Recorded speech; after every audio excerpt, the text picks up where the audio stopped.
एक नैरेटिव तो विपक्ष ने भी बुना जिसके अंदर था कि जातियों में हिंदुओं को जाति में बांटो, और उसका काउंटर में बीजेपी आरएसएस ने एक नैरेटिव अब बुना है, वो कह रहे बटोंगे तो कटोंगे। बिल्कुल, मैं इसी बात पे आ रही थी कि ये जो बहुत इंटरेस्टिंग चीज ये है कि ये कैटेगराइजेशन कास्ट और सबकास्ट का जो हो रहा है, क्योंकि जातिगत जनगणना की बात सबसे पहले मैं कांग्रेस प्लस ही कह रही हूँ, क्योंकि कांग्रेस को ही सबसे बड़ा सिरमौर बनाया जा रहा है इनका कि भाई मोहब्बत की दुकान चलाने वाले राहुल गांधी जी ने बहुत बड़ा नैरेटिव सेट किया है। तो उसके काउंटर में ये जो बात भारतीय जनता पार्टी ला करके रख रही है, जो हिंदू अल्टीमेटली जो हिंदू एकता की बात है, अब ये इन दो पहचानों के बीच की लड़ाई है आमिर जी। और मैं इसमें थोड़ा कंजर्वेटिव होते हुए ये कह रही हूँ, सोशल कंजर्वेटिव होते हुए कह रही हूँ कि अगर जातियां सही में भारत की सभी जातियों को अगर रिप्रेजेंटेशन की बात कह करके भड़काया जाएगा या उकसाया जाएगा या आप कहिए अफेक्ट किया जाएगा, ठीक है, you made your point, okay you made your point, okay. मैं एक सेकंड सुधांशु से एक रिएक्शन ले लेता हूं। ये जो अभी शिवसेना के कैंडिडेट ने अपना कैंडिडेचर वापस लिया है और कहा है कि हिंदू वोटों को हम नहीं बंटने देंगे, इसके मायने क्या है? ये ऑपरेशन आपका है?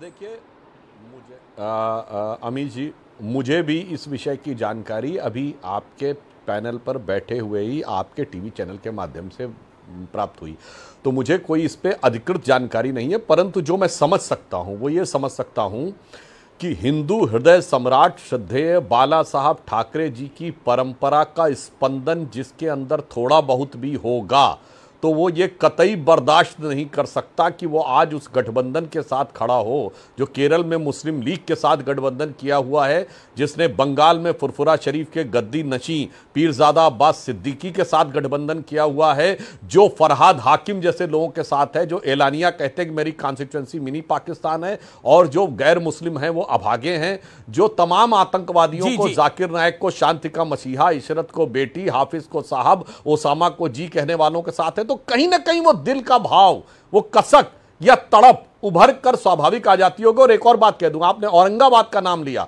तो मैं याद दिलाना चाहता हूं, जब हमारे साथ गठबंधन में थे तो शिवसेना इस बात को बहुत प्रमुखता से उठाती थी कि औरंगाबाद का नाम छत्रपति संभाजी नगर हो, मगर मुख्यमंत्री रहते हुए उद्धव जी नहीं कर पाए, हमने उसको किया। मगर इन लोगों ने वहां पर एक ऐसे व्यक्ति को राज्यसभा भेजा, इमरान प्रतापगढ़ी को, जिसने औरंगजेब की कब्र पे जाके बरसिया पढ़ा, औरंगजेब को आनंद दुबे आपकी राजनीति में तो एक जबरदस्त यू टर्न आया है और डेटा सजेस्ट करता है कि एक बड़े पैमाने में मुस्लिम वोट भी आपकी पार्टी को मिला लोकसभा चुनाव में, जिसकी वजह से आप जीत के आए। तहसीन पूनावाला ने भी मेरे कार्यक्रम में बोला कि मुस्लिम वोट अगर नहीं मिलता तो शिवसेना की उतनी सीट्स नहीं आती। अमीश भाई, हिंदू हृदय सम्राट बाला साहब ठाकरे जी का शिवसैनिक सच्चा जो रहेगा ना, वो AIMIM को हराएगा और संभाजी नगर में भगवा लहराएगा, वो ऐसे डर के नहीं भागेगा। ये साफ हो गया कि इन्हीं लोगों की बी टीम हमारे यहां घूम रही थी, जो सच्चाई पता चलने पर भाग गए। तो जो बाला साहब ठाकरे जी का शिवसैनिक है ना, वो घबराता नहीं है, वो MIM को हराता था। और रही बात संभाजी नगर करने की, हमारी लास्ट कैबिनेट में आदरणीय उद्धव बाला साहब ठाकरे जी ने तो उसको मंजूरी दी, जो केंद्र में गया और बाद में पारित हुआ। आज भी भारतीय जनता पार्टी की लिस्ट में जब नाम आता है तो औरंगाबाद लिख के आता है, संभाजी नगर लिख के नहीं आता कैंडिडेट का नाम। इनके जो अरुण सिंह जी के किए हुए सिग्नेचर के जो फोटोग्राफ ट्विटर पे आप पता लगा के देख लीजिए, उसमें आज भी औरंगाबाद लिखा है। तो संभाजी नगर का आप कितना सम्मान करते हो, कम से कम अपनी पार्टी से तो शुरू करो। सुधांशु त्रिवेदी,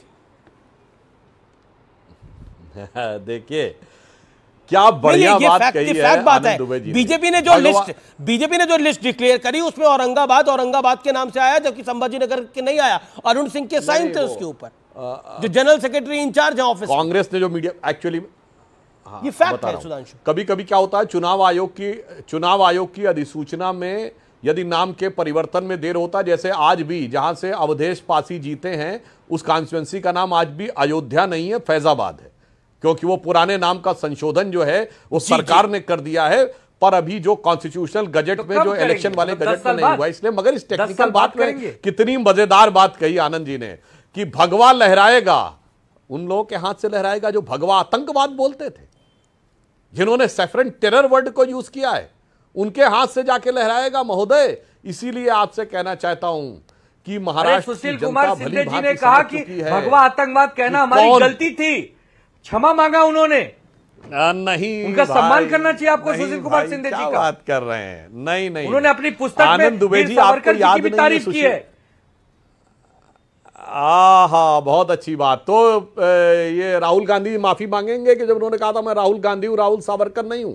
बोलिए, मंगवाइए माफी उनसे, और उस मणिशंकर अय्यर से माफी मंगवाइए। आनंद दुबे, अब आपने अपनी खुद की दुखिया छेड़ दी है। बहुत बड़े नेता वीर सावरकर के ऊपर राहुल गांधी क्या कुछ बोले हैं? दिखाई नहीं देता, लेकिन आप उनको भारत रत्न कब देंगे? जब हम ये सवाल पूछते हैं तो आप पीछे से खिसक लेते हैं।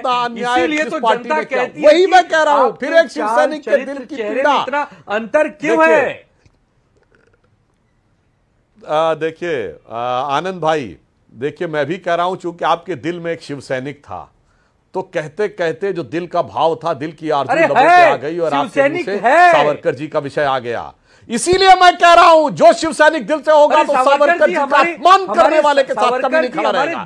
जो जगह जगह सावरकर जी का अपमान करते हैं, जिन्होंने सावरकर जी के नाम की पट्टिका उखाड़ी, उनके साथ नहीं खड़ा हो सकता। और बताएं क्या हो रहा है आज शिवसेना के साथ समस्या क्या? आप उनको भारत रत्न कब देंगे? नाव की बात आपको कही देना थी चाहिए था। आज। 11 साल से आपकी अरे पूर्ण सुनिए बहुमत की आनंद जी, सरकार है, क्या ऐसी आपके मन में उनके प्रति भावना है कि आप देना नहीं चाहते?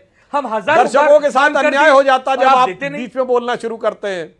मैं बताता हूं अमीर जी, नहीं, लेकिन आज आप शिवसेना के साथ समस्या क्या हो गई है? आप ये दो नावों कहिए ना, की सवारी क्या कर रहे हैं। कारण है कि आप भारत रत्न नहीं दे रहे हैं वीर सावरकर जी को? भैया मेरी आज बात बताना होगा आपको एक टेलीविजन सेकंड, पर। एक सेकंड, क्या एक कारण सेकंड, है? मैं विषय पर आता हूं। एक सेकंड, एक सेकंड, एक सेकंड। मैं सुधांशु वापस आता हूं आपके। सुब्रास्टा, अखिलेश यादव जी ने एक बात बोली और बोला कि राजनीति में त्याग नहीं होता। चाहता हूं अमीर जी एक लाइन। बिल्कुल बिल्कुल सुधांशु, आप एक लाइन बोल दीजिए एक सुधांशु जी, एक लाइन, बस एक लाइन। देखिए, इनकी चुनावी नाव यह है कि दो नावों पे एक साथ चल रहे हैं। तो शिवसेना की स्थिति पर मैं कबीर का दोहा बोल देना चाहता हूं कि चलती चक्की देख के दिया कबीरा रोए, और दो पाटन के बीच में साबुत बचा न कोई। शिवसेना की वही स्थिति होगी। जी। ओके सुब्रास्टा, राजनीति में त्याग नहीं होना चाहिए।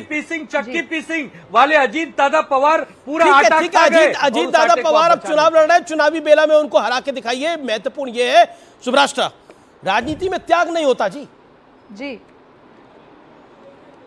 बिल्कुल सही बात है। का त्याग कहां गया? अखिलेश यादव जी से बिल्कुल। महात्मा गांधी का त्याग कहां गया? लोहिया का त्याग कहां गया? सही है आपकी आमिर जी, आप बहुत आदर्श परिस्थिति की बात कर रहे हैं। महात्मा गांधी चुनावी राजनीति में कभी नहीं थे। अखिलेश यादव जी ने जो कहा है, पहली बार समाजवादी पार्टी ने खुल करके कहा तो कि हाँ, हम राजनीति इस लेवल पर भी कर रहे हैं जहां पर कोई कॉम्प्रोमाइज नहीं करना चाहते। अभी तक ये आरोप सिर्फ भारतीय जनता पार्टी पर लगता था।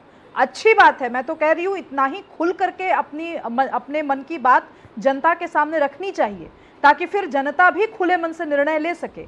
बात इसमें इसकी नहीं है कि आप कॉम्प्रोमाइज कर रहे हैं या नहीं, बात इसमें यह है कि आप किन मुद्दों पर कॉम्प्रोमाइज कर रहे हैं और किन मुद्दों पर आप जनता के लिए अडिग होकर लड़ना चाहते हैं। हाल तो यह है कि इस देश के अंदर एक कांग्रेस का नेता है, मंत्री है सोरेन सरकार में, वो कहता है सीता सोरेन को, जो कि एक आदिवासी महिला है, कि ये रिजेक्टेड माल है क्योंकि उनके हस्बैंड नहीं है।